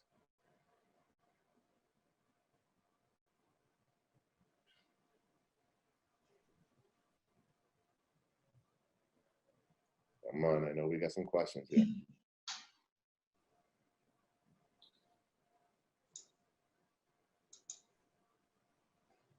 Folks' thoughts on, and we can continue our conversation too, but I'm curious to see if there's anyone out there that has any thoughts on anything that we discussed.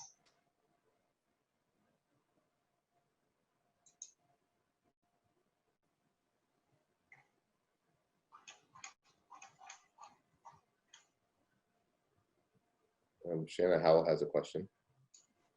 Figured I would just get it started. Thank you, Shanna.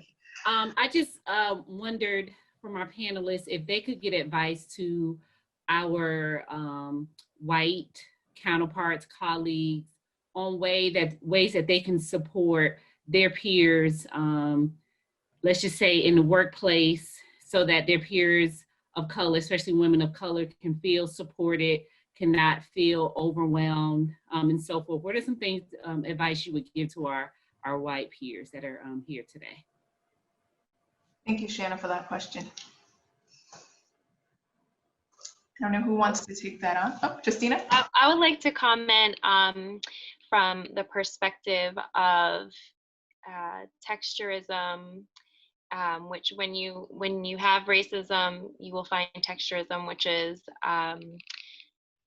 a system of ranking hair texture based on its value of proximity to whiteness.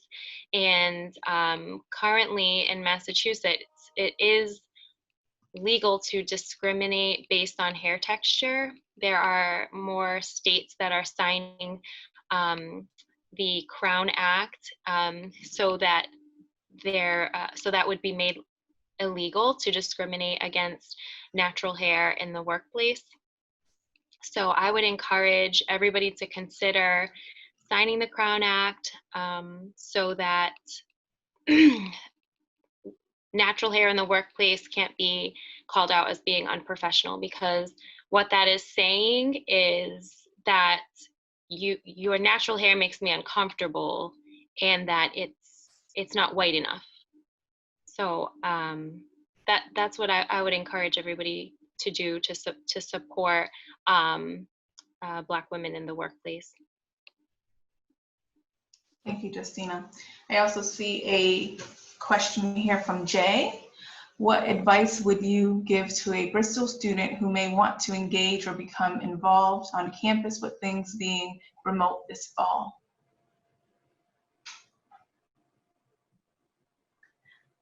Well, I can chime in and then other folks can too, because I know we have, I will say from the student services perspective, there's been a lot of engagement that we want to involve students. One of the things is Project in a Box. I think I'm quoting it out of student services, that you can actually get a box at home and it'll have different activities throughout the year that you can do and come online. There'll be a lot of virtual events. The Women's Center will also go on to share some of the virtual events. So we're trying to engage students as much as possible with different forums, as well as different activities that you can do at home.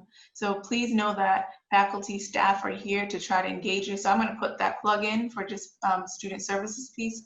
And I don't know if any of the panelists or Rob or anyone wants to share with that question. So Eva, I don't have anything to say about that question, but I want to go back to Shauna's question, right? And so because I just couldn't get off the Zoom and not talk about this. So I think that white people can use their white privilege in work environments to support people of color when you see something that's unjust and or wrong, right? Because sometimes we are not heard in the same way that you are heard.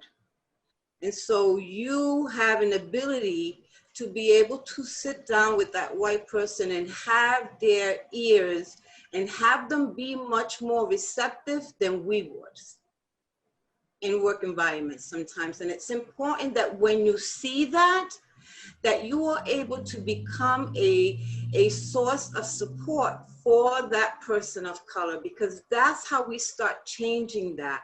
When you can sit down with your white counterpart and say, let's talk about this, or this is what I observed, or this is what I heard, and that made me feel uncomfortable. So you have a power that we don't have. So I needed to say that, because if this is about race and women and where we're at today and where we need to go, while we've come a long way, we still have a long way to go.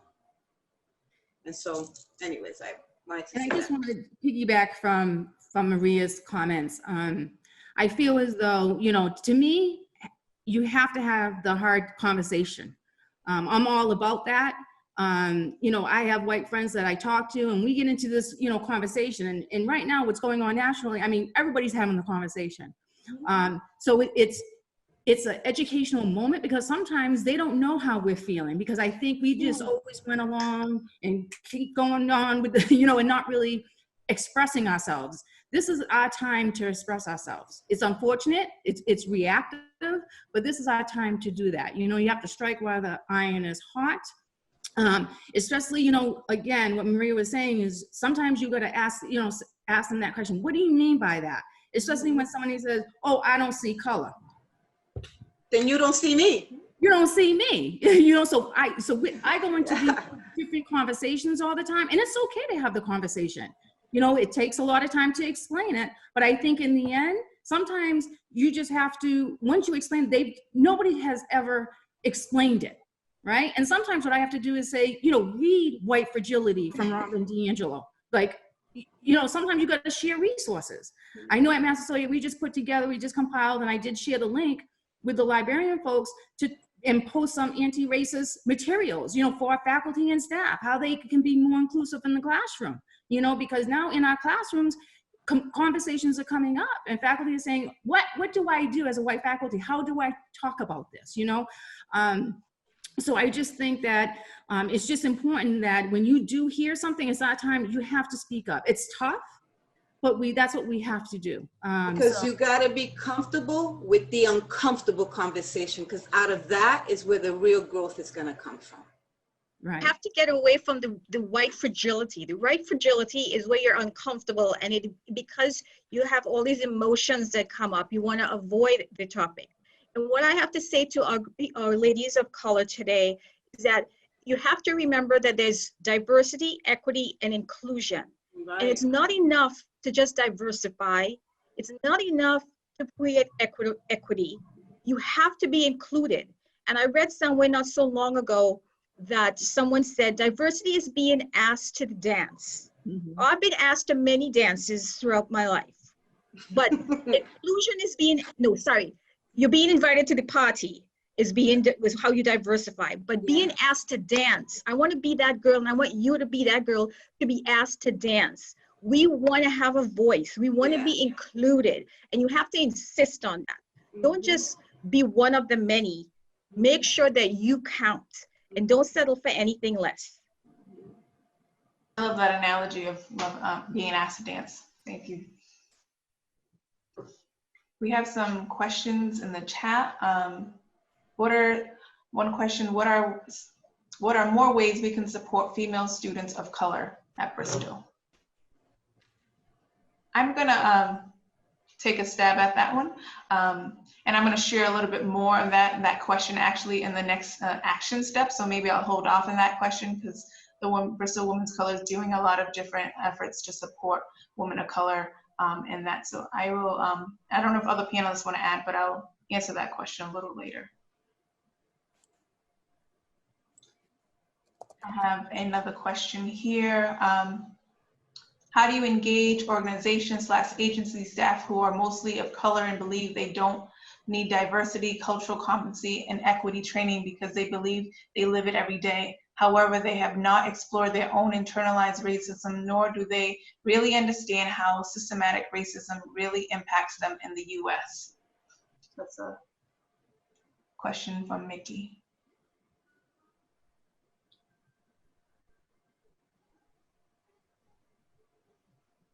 Anyone want to take that? Or I know that was a big question. I can also reread it if it's helpful.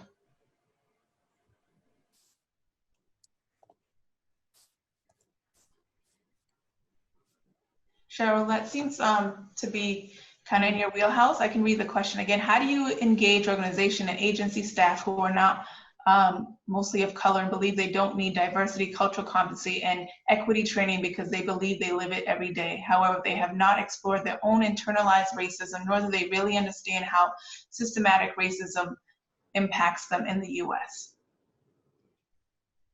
You're on mute, Cheryl. Sorry. That's an interesting question because it's actually asking the reverse to what I usually get. It's asking about people of color that don't think that there's a problem. To them, I say, you need to read the book Waking Up White. Waking Up White, I don't know if I can't recall the name of the author. She's a Massachusetts-based author. In her book, she explains the opposite. You know how we have all these books like Dr. Kennedy's book today talking about anti-racism. It's coming from a person of color. This book is actually a book written by a white woman about her experiences, waking up white, and how naive she was and how she realized very quickly when she started working in an urban area that there was a lot of inequality. I really can't sum up the whole book, but what I'm trying to say is that in that book, she covers a lot of history. She covers the history of redlining. She talks about affirmative action. She talks about all these historical systemic injustices that have been done over the years. And it really is a big part of history. So unless somebody really does their research and gets to the root of things, they might not quite understand what's going on today, but it exists and it's there. And what we have to do is we have to try and educate them. And I understand that it might be difficult to get them in, but I think if we expect people, white folks, to go to cultural proficiency training, then people of color should also be receptive to go into this type of training. And we provide this type of professional development. And I think it should be mandatory if you're working in any sort of a diverse setting. So that's my take on that question. It's one I haven't had to answer before, just reverse of the races. We have another question. I don't know if someone else wanted to take a stab on it. If not, I'll go to the next question. Considering the current climate, how do you suggest we come back? Eva, I'm sorry. I think Mickey's trying to talk. Oh, okay, Mickey. Go ahead. I think you're muted. I don't hear you. We can't hear you. You're not muted, but we can't hear you. So I'll go to the question and maybe you can try to see if you can figure that out. Considering the current climate, how do you suggest we combat sexism and racism when we see it online?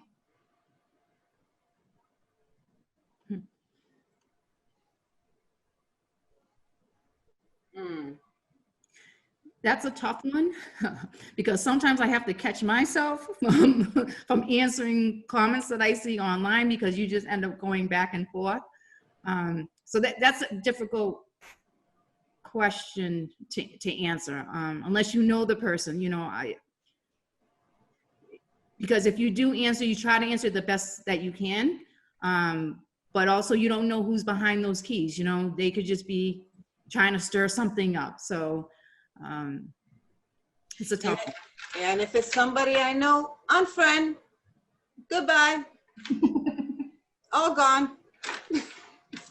Or if it's a friend, sometimes I'll pick up the phone and say, what do you mean by that? You know what I mean? So yeah, it's difficult. It all depends, yeah. Yeah. One thing I've learned from social justice forums and a lot of the things that we've talked about over the last several months here, people are baiting. They're purposely putting things on there because they want to go back and forth and they want to antagonize. So you got to be very, very careful there and then really kind of just, structure it. And I think if it is a friend, pick up that phone and call them. Mm-hmm. Don't give them information. There is a cancel culture out there and they're waiting for you to say the wrong thing so they can kind of, jeopardize your professionalism. So be careful when doing that. It's online is not somewhere where you want to just put it out there. If you can have a conversation, have it. If not, then it might be something that you just need to ignore. Thank you, Rob, for sharing that. And I think we missed it before, but Diane Manson, it says you have a question. Yes. Yes. Hi, Eva. You'll probably be able to answer this one well, but I welcome anybody's ideas. I am an English as a second language teacher, so I have a lot of Black and Brown students. I always like to bring racial issues into the classroom, but I find myself doing kind of the basic, easy stuff because of my students' reading levels. So, we read about Martin Luther King, we read about Rosa Parks, and these are very eye-opening for a lot of students who haven't been living here for a while and can't believe that this has actually happened in our country. I also use newspaper articles, like we read about, DeAndre Arnold, I think his name was, the guy who wasn't allowed to graduate in Texas last year because of his dreadlocks. We read about the guys in Starbucks. So I'd like to bring things in, but what's your advice for how to take it to the next level, but still keep it at their reading level, and also how to deal with resistance, because some immigrants, newly arrived especially, don't really want to buy into the fact that they're walking into this systemic racist society. Does that make sense?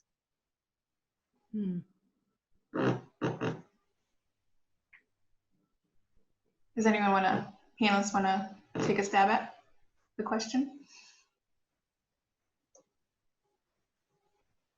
I feel sometimes like the imposter white person who's trying to inform the Black and brown students. And I don't want to feel like that. So I have a question, Diane. So are they resistant to believing that racism is real? Some of them are resistant to thinking that it is as serious as it is.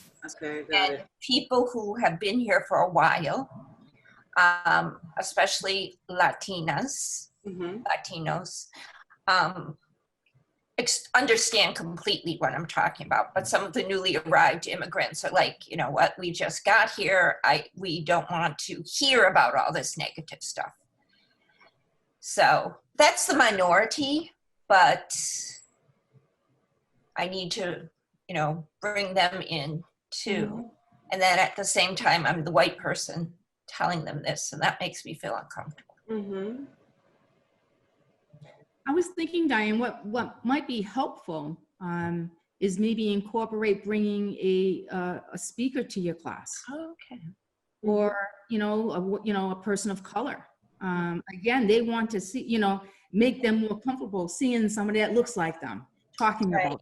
It's probably they're very hard to talk about. How do I talk about this to a white woman? You know what I mean? So that might be an option. Somebody from BCC, or you can, like Eva. That's a great idea, actually. That's a really great idea. You meet some great people on this forum, and again, it's just all about connections, and you can always contact me. But I think it's always great to have like a speaker to come into the classrooms. Okay. That way it takes it off of you per se, and and they might be free to talk about it more, to ask questions. So again, that's just off the top of my head. That's what I'm thinking about. That's a great idea, actually. And I think if you're going to start that conversation and have a real dialogue, having somebody who speaks their native tongue would be great. And maybe even tap into your alumni. Yeah. Alumni students can come back. Talk. So yeah, that's a great idea. Work into my conversation class really well. Diane, that brings a different perspective. As someone has taught ESL, I clearly don't have that same experiences in bringing that conversation. But I think it's an opportunity to talk about the different perspectives of racism and what people bring, because like you said, if you come from some place like Africa where everyone around you is Black, they don't see the racism the same way. Not to say that it doesn't exist within a particular ethnic group, but it's an opportunity to say how it's so different to have that conversation and different perspectives, and how you have your experiences different.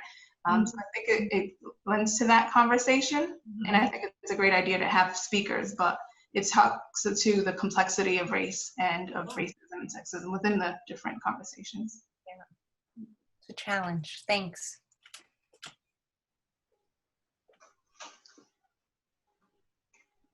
Let's see. I know that this made some action on the chat, trying to keep up here. I don't know if Melissa or Rob, if you've kept up.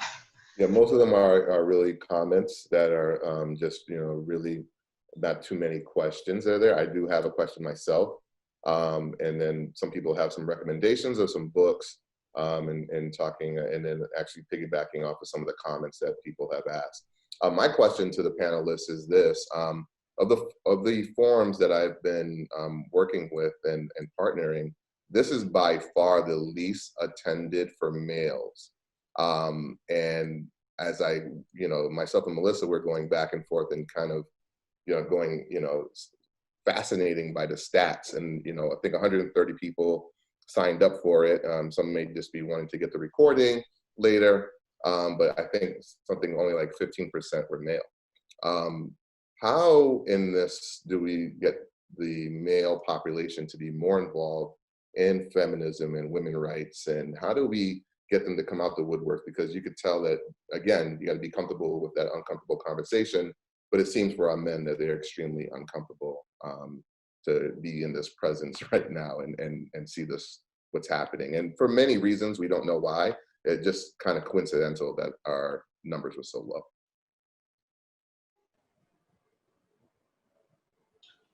Well, I can share and say that I'm not surprised by that the numbers are low for men. And I think men are often intimidated to be in circles with a lot of women, or when there's a topic regarding women's right and feminism, sometimes is a very scary word for men. I think it's important to see how we can create male allies and say that there is a space for that. And I think it's through education, because we have a culture of masculinity in this world, and some men are very comfortable in that culture of masculinity, and but also some men want to create change, but they're not exactly sure how to go about that and how to navigate and find their place within the conversation. So I think it's creating educational spaces that men feel welcome, because the work that for women's rights needs to be both sexes, all sexes, for it to move forward. And I think there's a lot of men that do support their wives, their women, their children, but sometimes don't know how and want to find a place for that. So I think that's part of the conversation, that fear tactic, and also not knowing how to help, and if it's probably best I don't be part of the conversation because it's not my place. I think it's part of the mentality. I don't know if other folks on the panel Can I want just to. add something? Sure. Hi, this is Freddie. Thank you very much for raising that issue, and also Eva, for your definition of feminism at the beginning, which I thought was very inclusive and really important, because I think it goes to that point. Because unfortunately, I know I spent time explaining it to my son that feminism is a lot about, has to do with sex roles and breaking down those barriers of sex roles, which affects all genders, in that sense. The other thing that I'm conscious of is when I think about that, it goes to your original question about why did it take so long for women to get the vote? Because only men could vote for it. Women weren't voting. And the only people that voted for it ultimately were men. So they had to be convinced to do that. And through that process, there was engagement. But maybe, it may go to the ERA, because of how few women, white women and women of color, are in the legislatures. How long it's taken to get the legislatures to adopt, to ratify, and down to these final 3, and finally we have the last one in Virginia, but we're not there yet. And the power of men in the legislature, in elected office, at all levels of government, and the importance of having allies among the men, and for them to see that it affects them so much, I think is really important. So in some ways we're in a similar situation with the Equal Rights Amendment now, because if that could end up in Congress, it could end up in the courts. I mean, we don't know, but the majority of the power there is not with women. So thank you for bringing that up. That's really important, because I think it's important that men also see this as their fight too, for this equity. Absolutely. Rob Getz had a great comment there at the, Eva, I don't know if you wanted to read it. It's kind of almost at the bottom, 4th one up. Just like the racial issues in this country, just as much as an issue for white people, men need to recognize that women issues are just as much as a men's issue. Thank you. Here, here. There was a question from Gary Conventino, which was at the 5:39 mark on your chat room. I framed it, and then there was a question at the end. If you want me to read it, I can read it for you. I'm gonna look for it, but if you have it in front of you, go for it. I've always been supportive and active from behind the scenes to promote DII, diversity, equity, and inclusion. Lately, I have been trying to be in front, out in public. I just went to a Black Lives Matter demonstration, but I feel like I would rather instead of asking for help to dance, be invited to a discussion such as today. How can that become the norm, reaching out more often? And that can be for any of the panelists or yourself, Eva.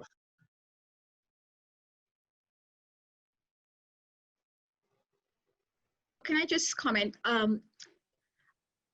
like that question because it's somebody who's ready, but not quite there yet. And it's okay to be invited to the party and not dance. We do that until we feel comfortable. You want to go and listen and learn and become aware. It's through education and awareness. And then when you feel comfortable, maybe you can have a voice too. I think that you have the ability to pick and choose what you want to be involved in. Do you want to be involved in a committee? There's so many committees being formed and task forces now on campus, in schools, in local communities. You could get involved in something like that and give honest feedback and look and learn and listen. And then when the time is right, you can give it a voice. You can go up there and shout it from the mountain. There's nothing wrong in just going to the party. And there are lots of parties right now. So I think you should go out and party.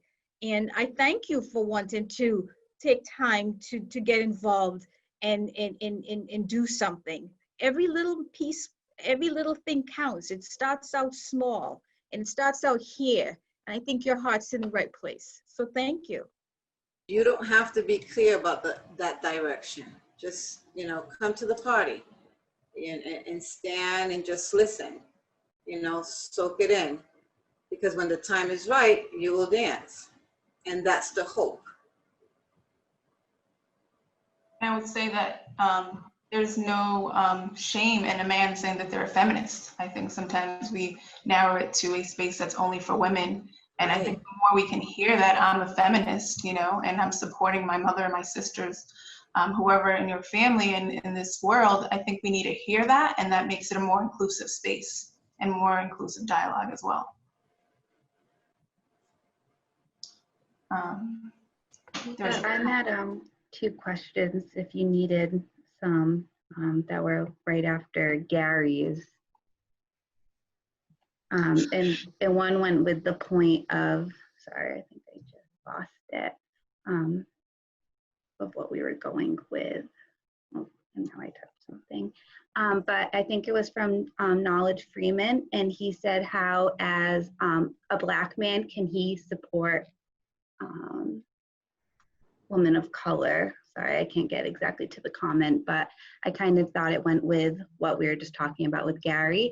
And then we had one from Tatiana that said that she would just like if anybody could answer why Hispanic or Latinx is considered an ethnicity and not a race.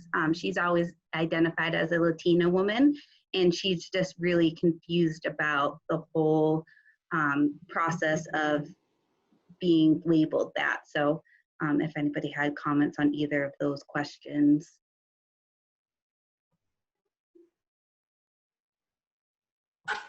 I'll speak to that. I'll speak to that as a Latina, and I think that is, so those labels, right, have to be things that you're comfortable with. I identify as an Afro-Latina because I accept fully the totality of who I am. I am Puerto Riqueña and I'm Black because my ancestors are Black. And having gone through the journey for me as someone who has had the opportunity of living in Africa 2 times, there is no way that I can deny the Blackness in me, the Blackness in my heritage, the Blackness in my rituals, the Blackness in being Puerto Rican. And so for me, I identify as an Afro-Latina. And I think that when you're looking at all the, whether it's Hispanic, Latinx, Latina, whatever it is, I think that that is a journey that you have to go on, and then you own whatever it is that you want to identify as, because it could be different for all of us. You know, for me, I am very much proud of being Puerto Riqueña, but at the same time, I'm very much proud of being Black. Not every Puerto Rican person feels that. Not every Latino feels that. And so I think you have to do, you know, it starts with doing some self-assessment and figuring out what that means for you. And for me, it meant going to Puerto Rico, learning about Puerto Rico, going to Africa, learning about Africa, and then coming back and finding what felt comfortable for who I am, what I felt that I was inside. And so I think that those labels, you know, I can't tell you what you want to identify as, because I believe that that is a personal journey that one needs to go on. Thank you, Maria. Yeah. And unfortunately, we're going to be wrapping up a little bit of the portion regarding the questions, just so we can go to the next step. But we can continue on if need be, but we're going to go into next step just to honor the time, because it is 6 o'clock.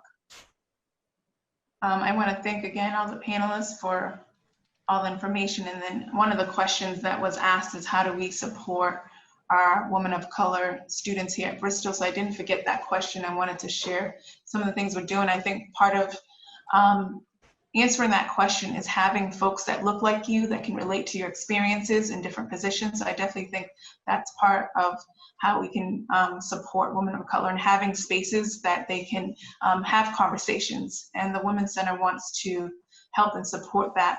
One of the ways we're doing that, do I have full access? We have a list of resources, so Melissa's showing that, but I was gonna go to some of the programs that we're doing that are focused on women of color. The Women's Center has always had a conversation about social justice and looking at race and gender as part of the conversation, but because of, you know, a lot of the current events and the conversations, we really think it's even more critical to have that.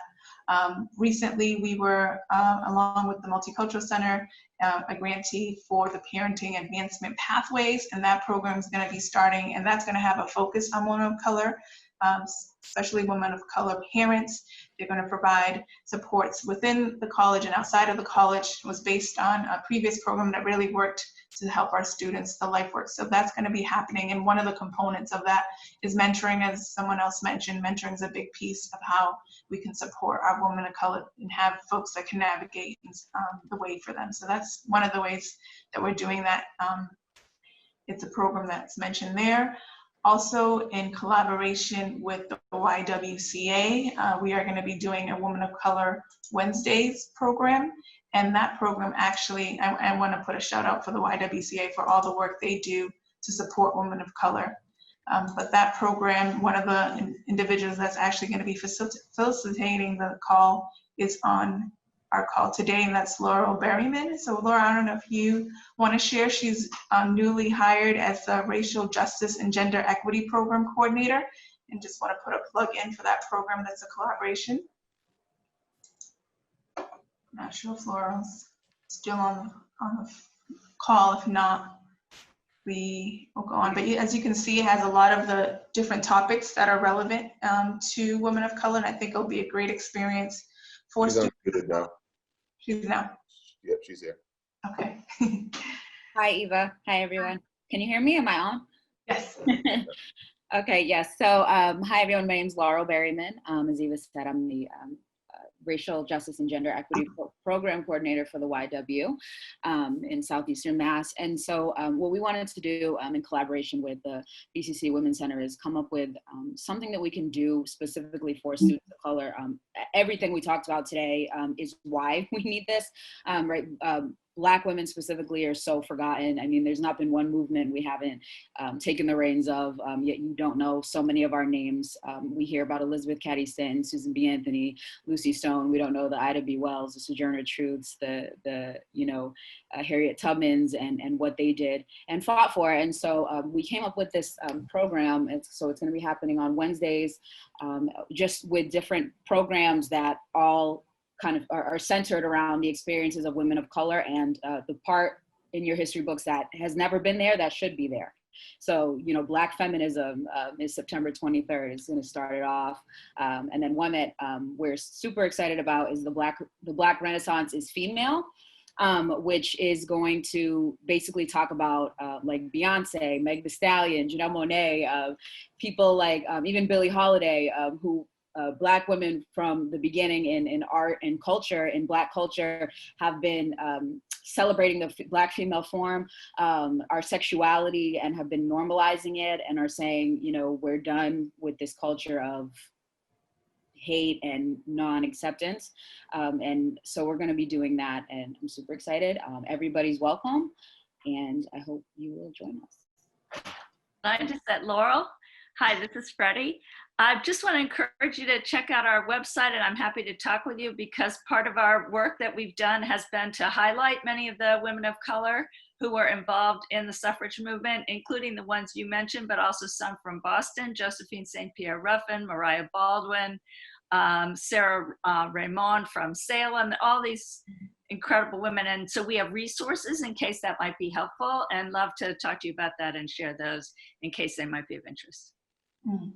And also add to that, Freddie, that your resources are going to be part of the resource packet that everyone's going to get mailed. So it's going to be there, Laurel, and for everyone else, including the video that you recently did that was just fabulous. So you'll get a chance to see that. So as Laurel said, you know, I glazed through it in my presentation, but we're going to dive deeper into this topic as through the semester. So please sign up if that's something of interest to you. And also, we are having our first Bristol Community College family night focused on women of color. And that's an opportunity if you're considering coming to Bristol, or a current student, or anyone wants to learn more about the experience of women of color at Bristol. That's going to be August 1st, 2020 at 6:30. And there's a link to register. I think Melissa can put it in the chat. So if you're interested, you can register for that. We are partnering up with Robin Worthington to look at Native American history event, and that's going to be November 5th, 2020, to continue the conversation and look at all the different ethnic groups. You know, we spoke a little bit about maternal health, and we're going to have a doula class at Bristol, and those are different dates that it's going to be taught by someone that teaches from Doula International, to really give an opportunity for women to support them in educational and awareness with maternal health. So that's happening with that. And I also want to put a plug there. We do have a parenting club to support our parenting students. It's open to all genders, and we have a parenting club for staff as well as faculty. So that's also provided by the Women's Center. So like when I click, I wanted to put a highlight 2 of the next stories that inspire, which is our monthly series. So we share an inspirational story. So Justina Perry from our panel is going to share her journey as in the field. And so that's going to be Tuesday, September 29th at 4 p.m. And you can sign up for that and be on Zoom. And we have Hype partnering up with the Veterans Center for this program, really trying to support first responders, women, veterans that have faced trauma, and find spaces where we can support them. So this is going to be happening September 23rd at 11 a.m. And that's mostly the events. We'll have more, but please know that the Women's Center is always here to support all women, regardless of how you identify with different programs. We are going to be virtual, but still very prevalent and there to support students. So I want to share that. Rob, if you want to go to upcoming forums.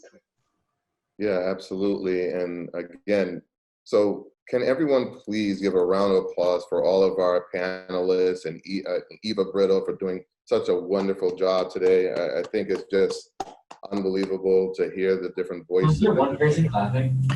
Nobody has their things on. Oh, I was gonna say, like, that's fine. It was just the person talking, yeah. We'll just mute everybody there, Melissa. There we go. And then I can chime in. There we go. Do it one more time. The joys of Zoom. That whole, can you unmute yourself? You're on mute.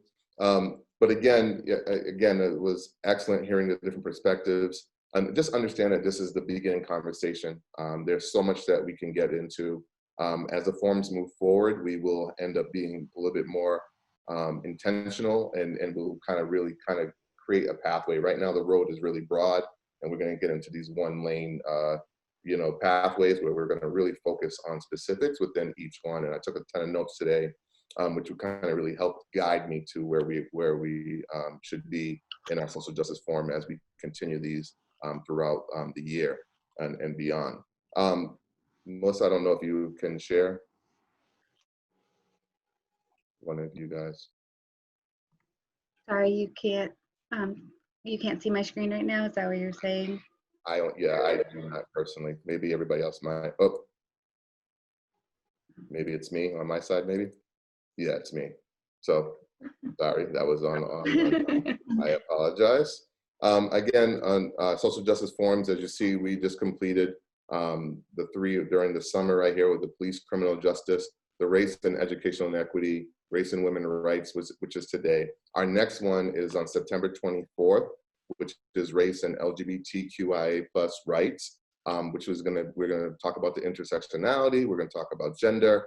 It's gonna be hosted by our Chief of Staff on the academic Chief of Staff, Chad Argensteger, who is going to really help guide us. And right now we're meeting with different panelists and students and people that are gonna be involved in it, and that's on September 24th. If you want to sign up and pre-register for that, there will be a registration out in our newsletter that comes out tomorrow. Our newsletter will have some resources from today's conversation and also in our past conversations. If this is your first time here, we have recordings from our other panels, and plus we have registrations, resources, great opportunities for you to kind of really help and educate yourself more and more. We will continue to add to those resources as we move forward.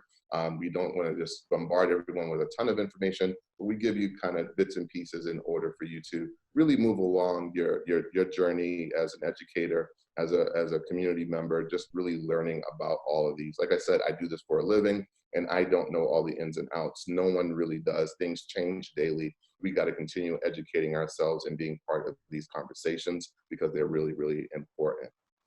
Next slide, please.